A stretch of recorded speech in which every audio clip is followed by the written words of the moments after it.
اما عائشہ سلام اللہ علیہا کے لیے جناب رسول اللہ نے جو الفاظ استعمال کیے ہیں وہ اہل بیت ہیں۔ یہ دو احادیث آپ کے سامنے ہیں جن سے ازواج محترمات کا اہل بیت رسول میں ہونا ثابت ہوتا ہے۔ عزیز کار، اب میں ایک اور حدیث آپ کے سامنے رکھتا ہوں، جناب ام سلمہ سلام اللہ علیہا کہ وہ حدیث ہے، یعنی کہ وہ راوی ہیں اس کی، اور انہوں نے ایک پورا واقعہ نقل کیا ہے جس میں جناب مولا علی علیہ السلام، جناب فاطمہ سلام اللہ علیہا اور جناب حسنین کریمین علیہ السلام کا اہل بیت رسول میں ہونا ثابت ہوتا ہے۔ یہ وہی ناظرین ذکر واقعہ ہے جس کو روایت قصا، حدیث قصا، واقعہ قصا کے عنوان سے جانا جاتا ہے۔ اس میں ام سلمہ سلام اللہ علیہا نے جب دیکھا کہ ان چار شخصیات کو چادر میں لے کر ان کی دعا کی جا چکی ہے تو جناب ام سلمہ سلام اللہ علیہا آخر میں عرض کرتی ہیں، یا رسول اللہ کیا میں آپ کی اہل بیت میں نہیں ہوں؟ جناب رسول اللہ صلی اللہ علیہ وسلم نے جواب میں ارشاد فرمایا، بلا کیوں نہیں، اے ام سلمہ تم بھی اہل بیت میں شامل ہو، اور پھر چادر کے اندر جناب ام سلمہ سلام اللہ علیہا داخل ہو گئی ہیں۔ اس کو امام احمد بن حنبل رحمہ اللہ نے اپنی فضائل صحابہ کے اندر بھی لکھا ہے، اس کا درجہ بھی حسن ہے، اور اس روایت سے بھی ثابت ہوتا ہے کہ جناب ام سلمہ سلام اللہ علیہا یعنی کہ جو زوجہ ہیں، جو آپ صلی اللہ علیہ وسلم کی زوجہ ہیں، وہ اہل بیت رسول میں شامل ہیں۔ ناظرین، اس کے علاوہ میں آپ کے سامنے ایک اور روایت صحیح مسلم شریف کی رکھتا ہوں، یہ میرے سامنے ہے صحیح مسلم جلد سوم، اور اس کے اندر نبیذ کے حوالے سے ام المومنین جناب عائشہ سلام اللہ علیہا ارشاد فرماتی ہیں کہ آپ صلی اللہ علیہ وسلم نے ہم اہل بیت کو کدو کے تومبے اور روغن کی ملے یہ برتنوں میں نبیذ بنانے سے منع فرمایا ہے۔ ناظرین کار، اس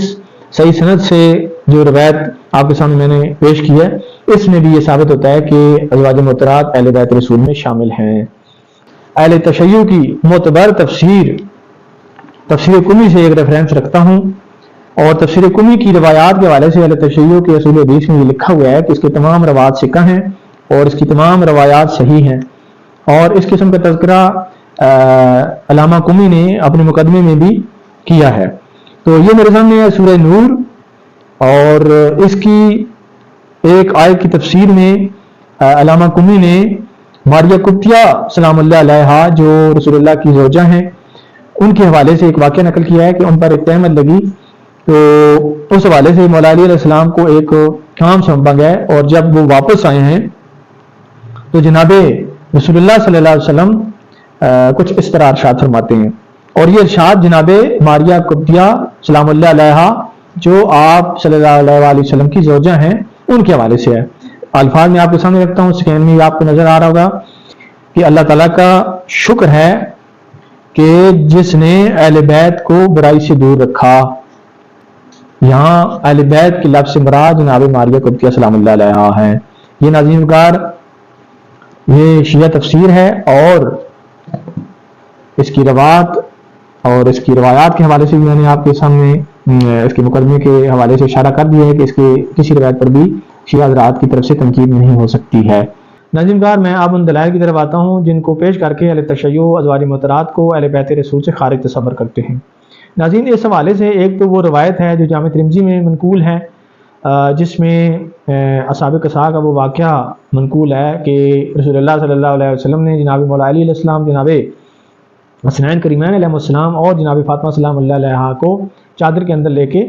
ان کے لیے طہارت کی دعا کی، اور اس کے اختتام پر جناب ام سلمہ سلام اللہ علیہا نے آپ صلی اللہ علیہ وسلم سے عرض کیا، یا رسول اللہ کیا میں آپ کی اہل بیت میں نہیں ہوں؟ تو رسول اللہ صلی اللہ علیہ وسلم نے ارشاد فرمایا کہ تم خیر کرو۔ تو ناظرین، اس لفظ خیر کی وجہ سے، چادر میں داخل نہ کرنے کی وجہ سے اہل تشیع یہ استدلال کرتے ہیں کہ ازواج محترمات اہل بیت رسول سے خارج ہیں۔ اگر اہل بیت رسول میں ازواج محترمات شامل ہوتی تو رسول اللہ صلی اللہ علیہ وسلم ام سلمہ سلام اللہ علیہا کو چادر کے اندر لے لیتے۔ ناظرین کار، کوئی باشعور باحیا انسان یہ تصور بھی نہیں کر سکتا ہے کہ ایک چادر کے اندر ایک مرد ہو اور رسول اللہ صلی اللہ علیہ وسلم اس کے اندر اپنی زوجہ کو داخل کر لیں۔ نعوذ باللہ ثم نعوذ باللہ، ہم اس کا تصور بھی نہیں کر سکتے۔ پتہ نہیں اہل تشیع نے اس لاجک کو کیسے کریٹ کر لیا ہے۔ تو ایک چادر کے اندر جناب مولا علی علیہ السلام شامل ہیں، اس میں کیسے جناب رسول اللہ اپنی زوجہ کو داخل کر سکتے تھے؟ اگر آپ کہیں کہ وہ تو پوری امت کی ماں ہیں اور جناب مولا علی علیہ السلام کی بھی ماں ہیں، تو اس حوالے سے میں آپ کو قرآن مجید کی ان آیات کی طرف اشارہ کروں گا جس میں پردے کے احکامات ہیں. یعنی کہ گو کہ وہ پوری امت کی ماں ہیں، لیکن ان کا جو پردہ ہے وہ بھی لازم ملزوم ہے، اور اس کے ہوتے ہوئے یہ شرط باطل ہو جاتی ہے کہ ام سلمہ سلام اللہ علیہا کو حضرت علی کی ساتھ اسی چادر کے اندر کیوں نہیں لیا گیا. تو ایک تو یہ علت تھی. دوسرا یہ ہے کہ لفظ خیر جو جناب رسول اللہ صلی اللہ علیہ وسلم نے جناب ام سلمہ سلام اللہ علیہا کے جواب میں فرمایا تھا کہ تم خیر پر ہو، تو اس سے ہرگز مراد نہیں ہے کہ تم اہل بیت رسول میں شامل نہیں ہو. ٹھیک ہے، لفظ خیر مطلب وہ یہ ہے کہ اللہ تعالیٰ نے ازواج مطہرات کو اس دعا سے پہلے ہی اہل بیت میں شامل کیا ہوا ہے، جیسے قرآن مجید کی 7 آیات ہیں. اس کے علاوہ آپ صلی اللہ علیہ وسلم کی وہ ارشادات ہے جو صحیح بخاری سے میں نے پیش کیے ہیں. جناب فاطمہ جناب عائشہ سلام اللہ علیہا کا ارشاد میں نے آپ کے سامنے رکھ دیا، تفسیر قمی سے بھی آپ کے سامنے روایت رکھ دی ہے. تو یعنی کہ ازواج مطہرات تو پہلے ہی اہل بیت رسول میں شامل ہیں، تو وہ آلریڈی خیر پر ہیں، تو ان کو شامل کرنے کی ضرورت نہیں تھی. شامل تو ان کو کیا گیا جو پہلے اہل بیت رسول میں شامل نہیں ہیں. اگر وہ اہل بیت رسول میں شامل تھیں، یعنی جو جن شخصیات کی یہ بات کرتے ہیں کہ ان کو چادر میں لے کے اہل بیت رسول میں شامل کیا گیا ہے، تو اس کا مطلب یہ ہے کہ چادر میں لینے سے پہلے وہ اہل بیت رسول سے خارج تھے. اگر یہ تصور اہل تشیع ایکسپٹ کر لیں تو پھر اس سے پہلے چادر سے لینے سے پہلے یہ چاروں شخصیات اہل بیت رسول میں شامل نہیں تصور کی جائیں گی، جبکہ اہل تشیع یہ عقیدہ نہیں رکھتے. تو ثابت ہوا کہ چادر والی جو شرط ہے وہ باطل ہے، یعنی کہ چادر کی شرط بھی باطل ہے. دوسرا یہ ہے کہ چادر کی شرط اگر رکھی جائے تو جن حضرات کو اہل تشیع اہل بیت رسول میں شامل تصور کرتے ہیں، مثال کے طور پہ جناب امام زین العابدین علیہ السلام ہیں، جناب امام باقر علیہ السلام اور جناب جعفر علیہ السلام ہیں، یہ تو چادر کے نیچے آئے نہیں ہیں، یہ تو دور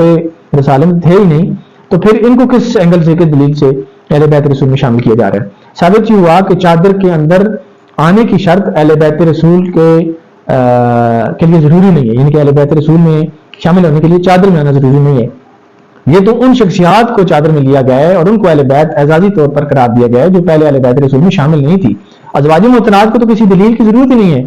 ازواج مطہرات کو آیات کی بھی ضرورت نہیں ہے، ازواج مطہرات کو احادیث کی بھی ضرورت نہیں ہے کہ ان کو ہم ثابت کریں کہ اہل بیت رسول میں ازواج مطہرات شامل ہیں. وہ تو قانونی طور پہ اہل بیت رسول میں اس ٹائم شامل ہو گئی تھی جب سے رسول اللہ کی زوجہ بنی. ناظرین کار، اب ہم آتے ہیں اہل تشیع کی دوسری دلیل کی طرف، جو جناب زید علیہ السلام کی روایات کی صورت میں اہل تشیع پیش کرتے ہیں، جن سے وہ ثابت کرتے ہیں کہ جناب زید کا یہ عقیدہ تھا کہ ازواج مطہرات اہل بیت رسول میں شامل نہیں ہیں. ناظرین، سب سے پہلے میں آپ کے سامنے وہ روایات رکھتا ہوں، پھر انشاءاللہ اس کا جواب دیا جائے گا. جناب زید علیہ السلام سے جب پوچھا جاتا ہے کہ کیا آپ کی ازواج مطہرات اہل بیت نہیں ہیں، تو جناب زید علیہ السلام ارشاد فرماتے ہیں کہ اللہ کی قسم، ایک عورت ایک زمانے تک مرد کے ساتھ رہتی ہے، پھر وہ اسے طلاق دے دیتا ہے تو وہ عورت اپنے باپ اور اپنے قوم کی طرف لوٹ جاتی ہے.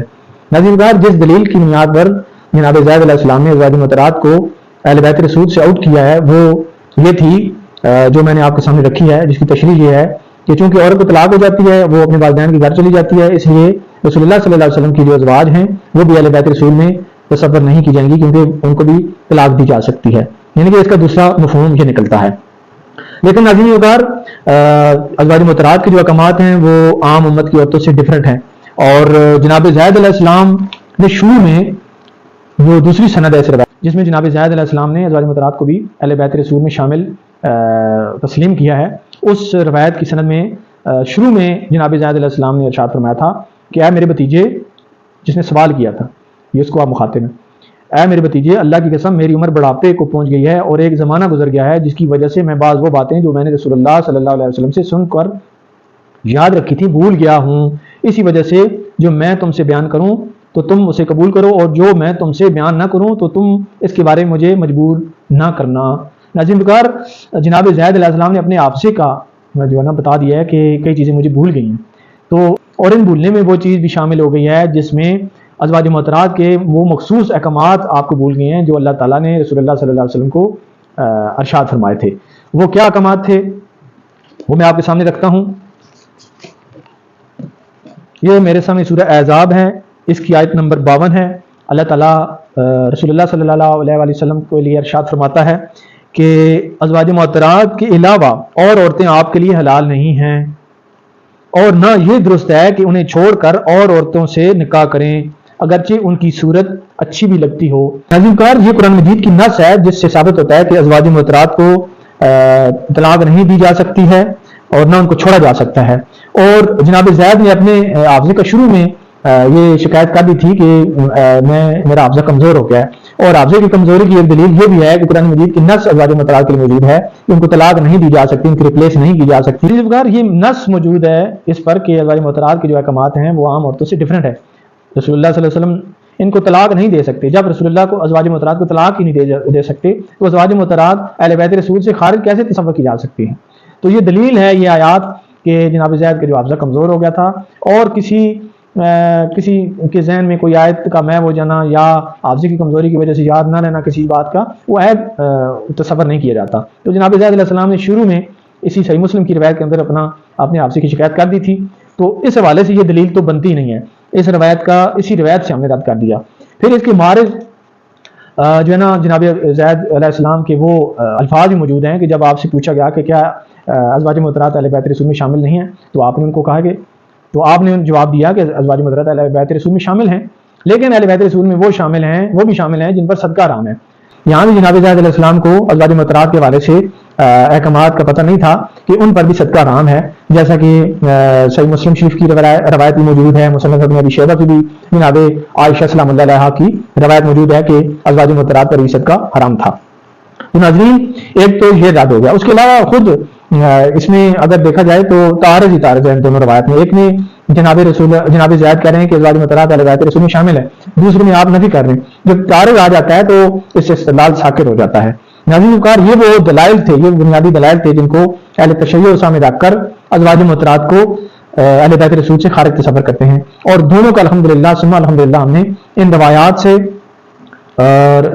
ان کے روایات کے اندر اسے ہم نے ان کا پوسٹ مارٹم کر دیا، اور خارجی قرائن بھی اس پر رکھ دیے ہیں جن سے ثابت ہوتا ہے کہ ازواج مطہرات اہل بیت رسول میں شامل ہے۔ اور ازواج مطہرات تو ایسی بیویاں ہیں کہ رسول اللہ صلی اللہ علیہ وسلم کے ساتھ صرف دنیا میں نہیں بلکہ آخرت میں بھی، جنت میں بھی زوجہ ہوں گی، تو ان کو تو نکالنے کا، ان کو طلاق کا تصور ہی نہیں کیا جا سکتا۔ تو ان کو حوالے سے میں نے آپ کے سامنے سارے دلائل رکھ دیے ہیں، اس کے علاوہ کوئی اور آپشن نہیں بچتا جس کو سامنے لا کر ازواج مطہرات اہل بیت رسول سے خارج تصور کیا جائے۔ تو ناظرین ایک اور لغت کے لحاظ سے اعتراض ہوتا ہے ضمیر کا کہ آیت تطہیر کے اندر جو کون کی ضمیر ہے وہ مردوں کے لیے جبکہ ازواج مطہرات عورتیں ہیں۔ تو ہم یہ سوال کرتے ہیں، پھر اگر آپ یہ لاجک رکھتے ہیں تو پھر جناب فاطمہ سلام اللہ علیہا بھی عورت ہیں، تو ان کو بھی آیت تطہیر سے خارج تصور کیا جانا چاہیے، اور پھر جناب جعفر، جناب باقر جن کو آپ اہل بیت رسول کہتے ہیں وہ بھی اس آیت سے نکل جائیں گے۔ ناظرین کار، اس کے علاوہ ایسی اور بھی شخصیات موجود ہیں جن کو رسول اللہ صلی اللہ علیہ وسلم نے اہل بیت رسول میں شامل کیا ہے، جس میں جناب واصلہ ہیں اور جناب سلمان ہیں۔ جناب واصلہ کے حوالے سے امام طبرانی نے بھی روایت لائی ہے، اس کے علاوہ امام ابن کثیر رحمہ اللہ نے بھی اپنی تفسیر میں بھی ان کی روایت کو لایا ہے۔ جناب واصلہ یہ حدیث قصا کے حوالے سے ارشاد فرماتے ہیں کہ یا رسول اللہ میں بھی آپ کی اہل بیت میں سے ہوں،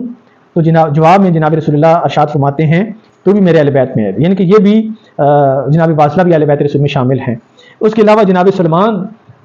فارسی علیہ السلام کے حوالے سے بھی اہل بیت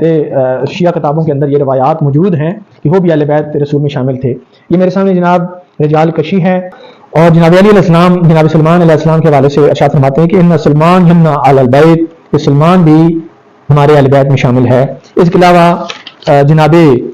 باقر رحمہ اللہ نے بھی ان کو اپنی اہل بیت میں شامل تصور کیا ہے، شامل گردانا ہے۔ اور اس کے علاوہ اور بھی تصانیف کے اندر جناب سلمان فارسی علیہ السلام کے اہل بیت میں ہونے کا اسبات ملتا ہے۔ ناظرین کے بکار، اس کے علاوہ ایک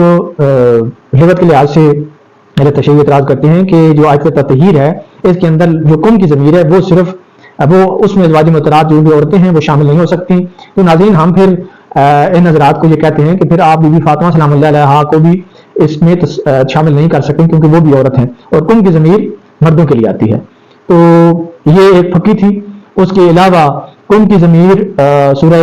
ہود کے اندر آیت نمبر 73 کے اندر بھی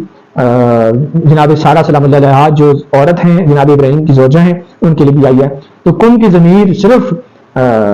مردوں کے لیے ڈکلیئر کر کے عورتوں کو نکالنا اور اس کو دلیل کو